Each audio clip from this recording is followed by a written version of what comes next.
ಸಂಕ್ರಾಂತಿ ಬಳಿಕ ಕುರ್ಚಿ ಕಾಳಗ ಪಾರ್ಟ್ 2 ಆರಂಭವಾಗುತ್ತೆ ಎನ್ನುವಂತಹ ಬಿಜೆಪಿ ಟ್ವೀಟ್ಗೆ ಮುಖ್ಯಮಂತ್ರಿ ಸಿದ್ದರಾಮಯ್ಯನವರು ಗರಂ ಆಗಿದ್ದಾರೆ, ಕೆಂಡಾಮಂಡಲರಾಗಿದ್ದಾರೆ. ಕಾಳಗನೇ ಇಲ್ಲ, ಕಾಳಗ ಎಲ್ಲಿದೆ ಅಂತ ಪ್ರಶ್ನೆ ಮಾಡಿದ್ದಾರೆ. ಈ ಸಂದರ್ಭದಲ್ಲಿ ಸಿದ್ದರಾಮಯ್ಯನವರು ಸಿಡಿಮಿಡಿಕೊಂಡ್ರು. ಕಾಳಗನೇ ಇಲ್ಲ, ಪಾರ್ಟ್ 2 ಅಂತೆಲ್ಲ ಸುಮ್ಮನೆ ಯಾಕೆ ಕೇಳ್ತೀರಾ ಹೀಗಂತ ಮಂಗಳೂರಿನಲ್ಲಿ ಮುಖ್ಯಮಂತ್ರಿ ಸಿದ್ದರಾಮಯ್ಯನವರು ಕೇಳಿದಂತಹ ಪ್ರಶ್ನೆಗೆ ಸಿಡಿಮಿಡಿಗೊಂಡಂತಹ ಪ್ರಸಂಗ ಜರುಗಿತ್ತು.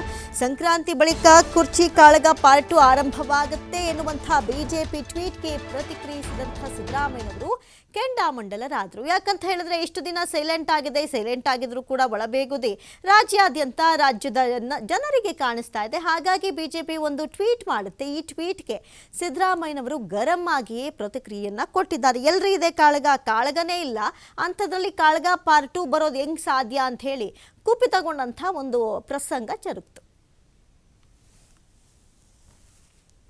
ಕಾಳಗನೇ ಇಲ್ಲ, ಎಲ್ಲಿದೆ ಕಾಳಗ? ಎಲ್ಲಿದೆ ರೀ ಕಾಳಗ? ನಿನಗೆ ಕೇಳ್ತಾ ಇದ್ದೀನಿ, ಎಲ್ಲಿದೆ ಕಾಳಗ? ಸುಮ್ಮನೆ ಕೇಳಿದ್ರೆ ಕಾಳಗನೇ ಇಲ್ಲ, ಎಲ್ಲಿದೆ ಕಾಳಗ? ಎಲ್ಲಿದೆ ರೀ ಕಾಳಗ? ನಿನಗೆ ಕೇಳ್ತಾ ಇದ್ದೀನಿ, ಎಲ್ಲಿದೆ ಕಾಳಗ?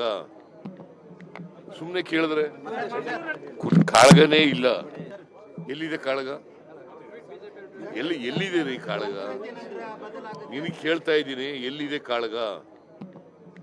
ಸುಮ್ಮನೆ ಕೇಳಿದ್ರೆ ಕಾಳಗನೇ ಇಲ್ಲ, ಎಲ್ಲಿದೆ ಕಾಳಗ? ಎಲ್ಲಿದೆ ರೀ ಕಾಳಗ? ನಿನಗೆ ಕೇಳ್ತಾ ಇದ್ದೀನಿ, ಎಲ್ಲಿದೆ ಕಾಳಗ? ಸುಮ್ಮನೆ ಕೇಳಿದ್ರೆ ಕಾಳಗನೇ ಇಲ್ಲ, ಎಲ್ಲಿದೆ ಕಾಳಗ? ಇನ್ನು ದ್ವೇಷ ಭಾಷಣ ತಡೆ ಬಿಲ್ಗೆ ರಾಜ್ಯಪಾಲರು ಅಂಕಿತ ಹಾಕದಂತಹ ವಿಚಾರಕ್ಕೆ ಸಂಬಂಧಪಟ್ಟಂತೆ ಅದು ಸರ್ವಾನುಮತದಿಂದ ಪಾಸ್ ಆಗಿರುವಂತಹ ಬಿಲ್ ತಿರಸ್ಕಾರವೂ ಮಾಡಿಲ್ಲ, ವಾಪಸ್ಸು ಕಳಿಸಿಲ್ಲ. ಈ ಬಗ್ಗೆ ಆಕ್ಷೇಪಣೆಯನ್ನೂ ಎತ್ತಿಲ್ಲ. ಅವ್ರು ಯಾವಾಗ ಕರೀತಾರೋ ಆಗ ನಾವು ಹೋಗಿ ಆ ಒಂದು ಬಿಲ್ ಬಗ್ಗೆ ವಿವರಿಸ್ತೇವೆ ಹೀಗಂತ ಮಂಗಳೂರಿನಲ್ಲಿ ಮುಖ್ಯಮಂತ್ರಿ ಸಿದ್ದರಾಮಯ್ಯನವರು ಹೇಳಿಕೆಯನ್ನು ಕೊಟ್ಟಿದ್ದಾರೆ. ಇನ್ನು ಚಳಿಗಾಲದ ಅಧಿವೇಶನದ ಸಂದರ್ಭದಲ್ಲಿ ದ್ವೇಷ ಭಾಷಣದ ಒಂದು ಬಿಲ್ ಅನ್ನ ಮಂಡಿಸಲಾಗಿತ್ತು. ಆ ಸಂದರ್ಭದಲ್ಲಿ ಬಿಜೆಪಿಯ ಹಲವು ನಾಯಕರು ರೊಚ್ಚಿಗೆದ್ದಿದ್ರು, ಸದನದ ಬಾವಿಗೂ ಇಳಿದು ಇದ್ರ ಬಗ್ಗೆ ಧ್ವನಿಯನ್ನ ಎತ್ತಿದ್ರು. ಯಾಕಂತ ಹೇಳಿದ್ರೆ ದ್ವೇಷ ಭಾಷಣ ತಡೆ ಬಿಲ್ಗೆ ರಾಜ್ಯಪಾಲರು ಸದ್ಯಕ್ಕೆ ಅಂಕಿತ ಹಾಕದಂತಹ ವಿಚಾರಕ್ಕೆ ಸಂಬಂಧಪಟ್ಟಂತೆ ಈಗ ಸಿಎಂ ಅದಕ್ಕೆ ಪ್ರತಿಕ್ರಿಯೆ ಕೊಟ್ಟಿದ್ದಾರೆ. ಅದು ಸರ್ವಾನುಮತದಿಂದ ಪಾಸ್ ಆಗಿರುವಂತಹ ಬಿಲ್. ಎಲ್ಲರೂ ಕೂತು ಚರ್ಚಿಸಿ ಯಾವುದೇ ಕಾರಣಕ್ಕೂ ರಾಜ್ಯದಲ್ಲಿ ಅಶಾಂತಿಯ ವಾತಾವರಣ ನಿರ್ಮಾಣವಾಗಬಾರ್ದು, ಬಂದಂತಹ ಸಭೆಗಳಲ್ಲಿ ದ್ವೇಷ ಭಾಷಣವನ್ನ ಮಾಡಬಾರ್ದು, ಸುಮ್ಮನೆ ಪ್ರಚೋದಿಸುವಂತಹ ಕೆಲಸ ಅದು ಸೋಷಿಯಲ್ ಮೀಡಿಯಾದಲ್ಲಾಗಿರ್ಬೋದು ಅಥವಾ ಭಾಷಣ ಮಾಡುವಂತಹ ಸಂದರ್ಭದಲ್ಲಾಗಿರ್ಬೋದು ಅಥವಾ ಈ ಎಲೆಕ್ಟ್ರಾನಿಕ್ ಅಂದ್ರೆ ಈ ಎಲೆಕ್ಟ್ರಿಕಲ್ ಆಗಿ ಕೂಡ ಹೋಗುವಂತಹ ವಿಚಾರದಲ್ಲಿ ವಿಜುವಲ್ಸ್ ಮೀಡಿಯಾಗಳ ಮುಖೇನ ಹೋಗುವಂಥದ್ರಲ್ಲಿ ಎಲ್ಲಿಯೂ ಕೂಡ ಯಾವುದೇ ಗಲಭೆ ಆಗುವಂತಹ ಪ್ರಸಂಗವಾಗುವಂತಹ ಒಂದು ಭಾಷಣಗಳನ್ನ ಮಾಡಬಾರ್ದು ಅಂತ ಹೇಳಿ ಒಂದು ಮಸೂದೆಯನ್ನ ಚಳಿಗಾಲದ ಅಧಿವೇಶನದ ಸಂದರ್ಭದಲ್ಲಿ ಏನ್ ಮಂಡಿಸಲಾಗಿತ್ತು ಈ ವಿಚಾರಕ್ಕೆ ಸಂಬಂಧಪಟ್ಟಂತೆ ರಾಜ್ಯಪಾಲರು ಇದಕ್ಕೆ ಅಂಕಿತ ಹಾಕದಂತಹ ವಿಚಾರಕ್ಕೆ ಸದ್ಯಕ್ಕೆ ಸಿಎಂ ಪ್ರತಿಕ್ರಿಯೆಯನ್ನ ಕೊಟ್ಟಿದ್ದಾರೆ. ಆ ಒಂದು ಬಿಲ್ ಅನ್ನ ತಿರಸ್ಕಾರ ಮಾಡಿಲ್ಲ, ವಾಪಸ್ ಕಳಿಸಿಲ್ಲ, ಆ ಒಂದು ಬಿಲ್ಗೆ ಆಕ್ಷೇಪಣೆಯನ್ನು ಎತ್ತಿಲ್ಲ. ಅವ್ರು ಯಾವಾಗ ಕರೀತಾರೋ ಆ ಸಂದರ್ಭದಲ್ಲಿ ಹೋಗಿ ಆ ಬಿಲ್ ಬಗ್ಗೆ ವಿವರಿಸ್ತೇನೆ ಅಂತ ಹೇಳಿ ಮಂಗಳೂರಿನಲ್ಲಿ ಸಿದ್ದರಾಮಯ್ಯನವರು ಮಾತನಾಡಿದ್ದಾರೆ.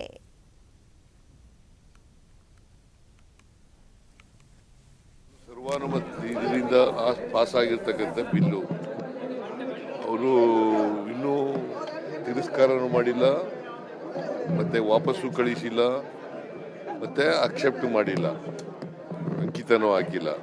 ಅದಕ್ಕೆ ನೋಡೋಣ ಅವರು ಯಾವಾಗ ಕರೀತಾರೆ ಹೋಗಿ ಎಕ್ಸ್ಪ್ಲೈನ್ ಮಾಡ್ತೀವಿ.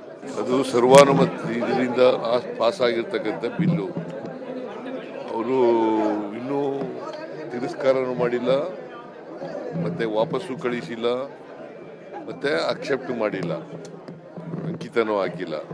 ಅದಕ್ಕೆ ನೋಡೋಣ ಅವರು ಯಾವಾಗ ಕರೀತಾರೆ ಹೋಗಿ ಎಕ್ಸ್ಪ್ಲೈನ್ ಮಾಡ್ತೀವಿ. ಅದು ಸರ್ವಾನುಮತದಿಂದ ಪಾಸ್ ಆಗಿರ್ತಕ್ಕಂಥ